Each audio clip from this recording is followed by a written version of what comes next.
भारतीय राष्ट्रीय कांग्रेस की स्थापना दिसंबर 1885 में हुई। उस समय के 72 राजनीतिक कार्यकर्ताओं ने इसकी नींव रखी थी।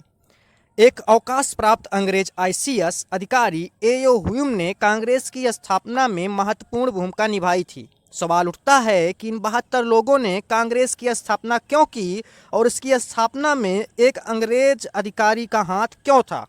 इस सवाल के साथ कई सारे मिथक जुड़े हुए हैं और उनमें से एक मिथक यह है कि एओ ह्यूम और उनके साथियों ने अंग्रेज सरकार के इशारे पर ही भारतीय राष्ट्रीय कांग्रेस की स्थापना की थी।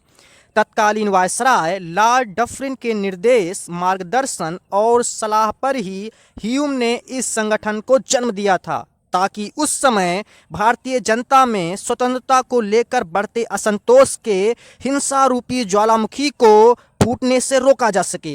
तो आखिर क्या है इस मिथक की सच्चाई? क्या एओ ह्यूम ने कांग्रेस की स्थापना ब्रिटिश हुकूमत की मदद करने के लिए की थी? चलिए इस सच्चाई को जानते हैं। प्रसिद्ध इतिहासकार बिपिन चंद्र ने अपनी किताब इंडिया स्ट्रगल फॉर फ्रीडम में लिखा है कि भारतीय उपमहाद्वीप के विस्तृत आकार की तुलना में 1880 के दशक की शुरुआत में राजनीतिक सोच रखने वाले लोग बहुत कम थे और ब्रिटिश शासकों के खुले विरोध की परंपरा की जड़ें भी तब कतई जम नहीं पाई थी।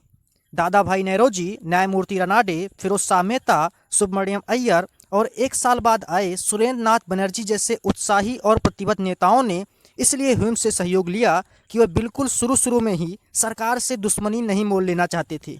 उनका सोचना था कि अगर कांग्रेस जैसे सरकार विरोधी संगठन का मुख्य संगठनकर्ता ऐसा आदमी हो जो अवकाश प्राप्त ब्रिटिश अधिकारी हो तो इस संगठन के प्रति सरकार को शक शुबहा कम होगा और इस कारण कांग्रेस पर सरकारी हमले की गुंजाइश कम होगी।